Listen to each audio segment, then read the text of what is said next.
নমস্কার বন্ধুরা, আজকে তোমাদের সঙ্গে একটা ছোট ব্লগ ভিডিও শেয়ার করছি। তো এই ভিডিওটা আমরা মন্দারমণি গিয়েছিলাম তখন করেছিলাম। তো ভিডিওটা আমি অনেকবার এডিট করছি কিন্তু আমার ফোনে সাপোর্ট নিচ্ছে না।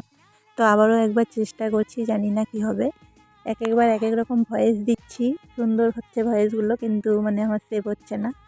তো বাসে করে গিয়েছিলাম মন্দারমণি। এবারে আর আমরা ট্রেনে যেতে পারিনি, কেন ট্রেনের টাইমটা অনেক তাড়াতাড়ি ছিল, অত তাড়াতাড়ি আমরা বেরোতে পারিনি, অনেকটাই দেরি হয়ে গেছে। তো মন্দারমণি পৌঁছে গেছি। আর মন্দারমণির বিচটা আমার খুব খুব খুব ভালো লেগেছে। দীঘার থেকে মন্দারমণি সমুদ্রের বিচটা খুব সুন্দর। চরটা খুব সুন্দর, বালি থাকে, অনেক সুন্দর, হাঁটতে পারি আমরা, ঘুরতে পারি। তো আমাদের নিয়ে নেওয়া হয়েছিল যে কটেজগুলো যে হয় সেগুলো নেওয়া হয়েছিল। তো কটেজটাই তোমাদেরকে ঘুরে দেখাচ্ছি। তো দুটো কটেজ নেওয়া হয়েছিল, আমরা একটা নিতে চেয়েছিলাম কিন্তু ম্যানেজার বলল একটাই হবে না, একটায় 3 জনের বেশি হয় না। তো আমরা তো 5 জন ছিলাম, যার জন্য দুটো নিতে হয়েছিল। তো এটাতে বোন ছিল, তো বোনেরটা একদম বিচের ধারে ছিল। তো আমরা এই ব্যালকনিতে বসেই সবাই আড্ডা মারছিলাম। আমাদের রুমে খালি রাত্রে শোয়ার সময় গেছি, ওটা বেকার ওই রুমটা নেওয়া হয়েছে, পয়সাটাই নষ্ট। কিন্তু যার যেটা রুলের বাইরে তো আর আমরা যেতে পারি না, তাদের ওরকম করেই দেয়। তো এই রুমটায় আমরা আছি। তো রুমটা ঘুরে তোমাদেরকে দেখাচ্ছি আর রুমের বাথরুমটা দেখাচ্ছি। কেন বাথরুমটা খুব সুন্দর পরিষ্কার পরিচ্ছন্ন ছিল। জানি হোটেলের বাথরুম পরিষ্কার হয়, কিন্তু তাও যেন আমার মনে হলো একটু শেয়ার করি তোমাদের সঙ্গে। তো তোমাদের সঙ্গে একটু শেয়ার করলাম। তো বাথরুম টাথরুম দেখে আমরা কিন্তু আর সেদিন মন্দারমণিতে স্নান করিনি, এমনি হালকা জলে মজা করেছিলাম, কিন্তু স্নান সেদিন আর করতে পারিনি, অনেকটাই বেলা হয়ে গেছে। তো এই রুম টুম দেখার পরে আমরা যাব খেতে। খেয়ে এসে তারপরে একটু আমরা সমুদ্রে গিয়েছিলাম, খাওয়া দাওয়া করে ঘরে স্নান টান করে। তো বেডটা খুব সুন্দর পরিষ্কার পরিচ্ছন্ন সাদা ছিল, আমার ভালো লেগেছে। আর ফার্স্ট টাইম আমরা এরকম বাইরে গিয়ে রাত কাটানো, সমুদ্রে, খুব মজা লাগছিল আর খুব সুন্দর একটা অনুভূতিও ছিল। তো দুপুরের খাওয়া দাওয়াটা করতে চলে এসেছি। তো যেই দাদাটার হোটেলে খাচ্ছি, ওই দাদাটা আমরা যা মন্দারমণি পৌঁছেছি সে বিচের ধার থেকে দাদাটা আমাদেরকে বলছে আমাদের হোটেলে খাবেন। তো লাস্ট অবধি ওনার হোটেলেই খেলাম। আর 3টে সাড়ে 3টের সময়, 4টে বাজতে যায় যে খেতে পেয়েছি, এটাই অনেক। আর খুব সুন্দর ওনার খাওয়া দাওয়া ছিল, সব গরমই ছিল। আর ওনার হোটেলের নামটাও দেখো, মা কিরণময়ী হোটেল অ্যান্ড রেস্টুরেন্ট। ওনার দুটো হোটেল, আর একটা হোটেলও আছে, ওটায় ওনার রাত্রে উনি থাকেন। তো রাত্রেও আমাদের ভাগ্য এমন, ওনার হোটেলেই খেতে হয়েছে, কেন আমাদের রিসর্টের খাওয়া দাওয়া শেষ হয়ে গেছিলো।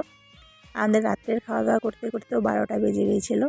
তারপরে ওনার হোটেলে গিয়েছিলাম, হোটেল প্রায় উনি বন্ধই করে দিয়েছিল, তাও আমরা যেতে উনি রুটি তড়কা বানিয়ে দিয়েছিল। তো ভালো, ওনার ব্যবহারটা খুব ভালো ছিল। তো আমরা এক একজন এক এক রকম নিয়েছিলাম। আমি, আমার বোন আর বোনের বোন নিয়েছিলাম কাতলা মাছ, আর আমার হাজব্যান্ড নিয়েছিল ডিম অমলেট, আর আমার বোনের মেয়ের জন্য নেওয়া হয়েছিল চিকেন কষা। তো চিকেন কষাটা আমি দেখাতে পারিনি, কেন আমার প্রচুর খিদে লেগে গিয়েছিলো। খেতে খেতে যতটুকু ভিডিও হয় করেছিলাম আর তোমাদের জন্য, তো পুরোটাই জন্য দেখাতে পারিনি। তো এটাই আমাদের দুপুরের একদম অসাধারণ খাওয়া দাওয়া ছিল। সারাদিন ট্র্যাভেলের পরে যখন এরকম খাওয়া দাওয়া পাওয়া যায়, সত্যি অমৃতই লাগে। তো অমৃতই লেগেছিল। তো খেয়ে দিয়ে হোটেলে চলে গিয়েছিলাম, হোটেলে স্নান টান করে আবার আমরা চলে এসেছিলাম দেখো সমুদ্রে। আর সমুদ্রে এসে কেউ মজা করুক না করুক, আমি আর আমার বোনের মেয়ে আমরা খুব মজা করেছি। জলে আমরা এত মজা করেছি কী বলবো। স্নান করার খুব ইচ্ছে ছিল, বেলাটা অনেক হয়ে গেছিলো বলে স্নান করিনি, কিন্তু দুজনে মিলে এত জলে মজা করছি। আর সাইডে বক্স বাজছিল, আমি একটু নাচছিলামও মাঝে মাঝে। আমার আবার ঠিক গান বাজলে কি নাচতে পারি না, স্টেপ নেই কোনো, কিন্তু আমার খুব ভালো লাগে নাচতে। আর ফাঁকায় তো কোনো লজ্জাও লাগেনি, নিজের লোকজন সব প্রচুর মজা করছিলাম। আর ঢেউগুলো খুব সুন্দর আসছিলো, কিন্তু দীঘার ঢেউ খুব বড় বড়, মন্দারমণির ঢেউটা অত বেশি বড় নয়, কিন্তু ঢেউটা খুব সুন্দর অনুভব করার মতন। আর এই বাসের রিসর্টগুলো দেখো, এগুলো নিচ অবধি জল চলে যায়। আর একদম যখন রাত্রি হবে না, একদম আমাদের রিসর্টের একদম সিঁড়ি অবধি জল চলে যায়। আর এগুলোই রাত্রেবেলা, ওনাদের দিনেও খাওয়া দাওয়ার ব্যবস্থা থাকে, রাত্রেও ওনাদের খাওয়া দাওয়ার ব্যবস্থা থাকে। তো আমরা যেদিন ছিলাম ওদিন কিন্তু 10টার মধ্যে ওনাদের খাওয়া দাওয়া শেষ হয়েছে। দেখো আমি কীরকম মজা করছি। আর আমার বোন যেন অসুস্থ, যেন কী করবে বুঝতে পারছে না। আর আমাদের একজন তো ক্যামেরাম্যান, সে তো ক্যামেরা করছে, তাকে কী করে দেখাবো। আর আমরা দুজন মোটমাট আছি, আমরা দুজন জলে নেমে, ওরও জলে স্নান করার খুব শখ ছিল, আমারও খুব ইচ্ছে ছিল, কিন্তু আমরা জলে স্নান করতে পারিনি। আমি সেরকম করতে থাকি। আর আমাদের একজন দাঁড়িয়ে আছে দেখো, হাফ প্যান্ট ম্যান, সেও কনফিউজ কী করবে। কিন্তু যে যা করুক করুক, আমরা দুজন তো মজা করে নিই, মজা করতেই তো গেছি, মজা করব না? এগুলো তো স্মৃতি, এগুলোই স্মৃতি হয়ে থাকবে। আবার কবে যাবো হয়তো, এর পরে গেলে হয়তো এই মজাটা হবে না, হয়তো এর থেকে বেশি মজা হয়ে যেতে পারে। তো দেখো আমরা জলের মধ্যে কী যেন খুঁজছি, আর নানান রকমের মানে ঝিনুক কত কী ছিল, ওগুলো মানে কুড়োচ্ছিলাম দুজনে মিলে। আর যেই জল আসছিলো সেগুলো আবার ধুয়ে ধুয়ে চলে যাচ্ছিলো। তো এরকম করেই মজা করেছি। তো এই কটেজগুলোতে রাত্রেবেলা খুব সুন্দর আলো জ্বলে, খুব সুন্দর ওনারা মেনটেন করছে, বেশ ফুল বাগান টাগান করে রেখেছে, খুব সুন্দর, ভালো লাগছিলো দেখতে। তো আমরা ঘুরে টুরে তো চলে এসেছি।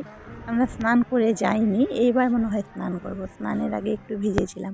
তো এই দেখো, এটা হচ্ছে পিছন সাইড, পিছন সাইডের দিকেই আমাদের দুটো কটেজ নেওয়া হয়েছিল, কেন এখান থেকে বিচটা একদম ভিউটা খুব সুন্দর, বিচের ভিউটা খুব সুন্দর দেখা যায় বলে।